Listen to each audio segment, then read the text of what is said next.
Welcome to Friday Night Football, where the stakes are hot, the shorts are too tight, and the rivalries are as real as they get. Joining me tonight, as always, are two people who know the game and know how to keep our audience captivated, Liam Kelly and Lacey Monroe. Tonight, it's Durham Wanderers versus the Boys, two clubs with a rich history, hatred, and just enough hangovers between them to fill a brewery. Now, last season, these two sides faced off 3 times, 2 close wins for the Wanderers, and one of the most boring draws you'll ever sit through unless you are into white socks, granny panties, and missionary position.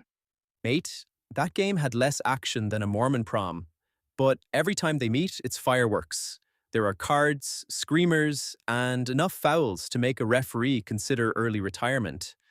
And let's not forget, tonight we are on Field 4, where the Wanderers do their best work. It's not just a pitch, it's a temple for them. You bring your boots and your sins and hope the pitch doesn't expose both. And speaking of exposure, the Wanderers started their season last week with a proper thumping, 5-0 against Goodfellas FC.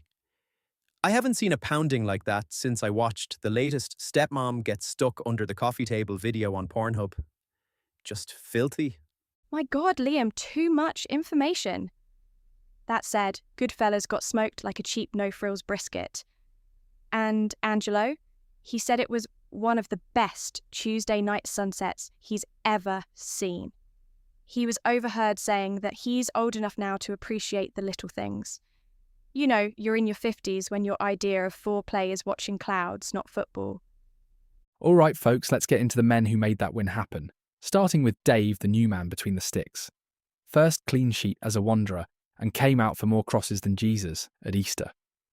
His leg, however, looked like he got into a scrap with Wolverine after the match. He came out flying, mate.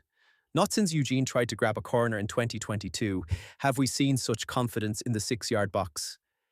And at the back, Daniel Henao. Calm, smart, physical. He's going to give Angelo defensive migraines. There's a proper selection war coming. And in that war zone, Marcellus Paul. Back on field number 4 where he swears the grass is playable. Last week he stormed out of his interview blaming field 3's long grass and finishing his interview with, "How am I supposed to dribble on that? That pitch had more bush than the Playboy Mansion in the 80s.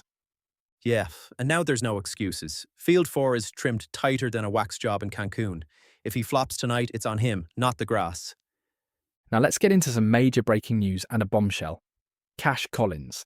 He scored 2 fantastic headers last week and should have had 5. But then the scandal hit mid-match.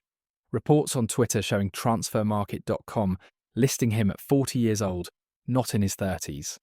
And now we're asking real questions. Is his name even Cash? Or is he Kenneth Collington from Sudbury? Let's not pretend this is just a local mix-up. This is bigger than a cheeky fake ID. We're talking Olympic-sized deception like that whole Iman Khelif boxing mess in Paris. She qualifies for the final, and next thing you know, they're pulling her out for failing a sex eligibility test. Exactly. If this carries on, someone's going to demand a birth certificate, and maybe even a ball scan to confirm the man's not a cyborg. He's built like a Greek statue and jumping like he's on pogo sticks. What's worse is now Blair's sniffing around talking about PEDs and forged IDs.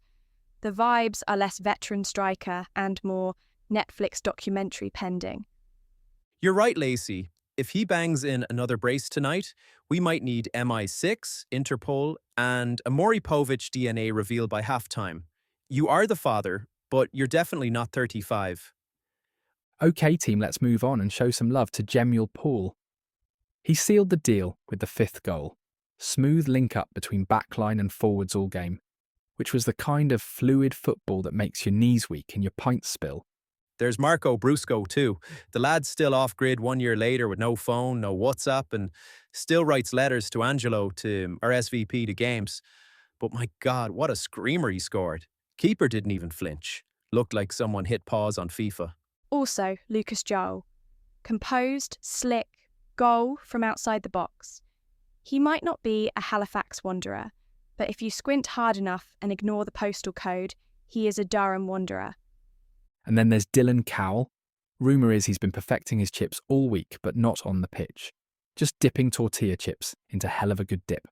Last week's chip attempt was so bad, I thought he was trying to gently place the ball on a picnic blanket beside the net. And finally, Blair Darlington is on beers tonight. The question is, will they be actual pints or those alcohol-free water abominations? This is Friday Night Football, not Pilates. If we see Blair walking in with Heineken 0.00, someone's calling the police. And speaking of things that should be criminal, the boys. Word on the street is they held open tryouts before this season. What is this? X Factor for dads with shin splints. It's a men's league, not Real Madrid. You don't hold tryouts. You check who's still alive and who's divorced enough to commit to Friday nights. I agree, Lacey. You just ask, are you breathing and do you own boots? If yes, congrats, you're in. Okay, so that's it for now, folks. Cancel your plans and silence your group chats. The Wanderers are riding high and the boys have rebranded. Field 4 is vibrating like a dodgy motel headboard. It's a 9 p.m. kickoff under the sketchiest lights in Durham, and we've got the beers, the banter, and maybe a full-blown identity fraud investigation on our hands. This is Friday Night Football, where the tackles are late, the jokes are filthy, and nothing's offside except Cash's birth year. We're live and only on Sky Sports.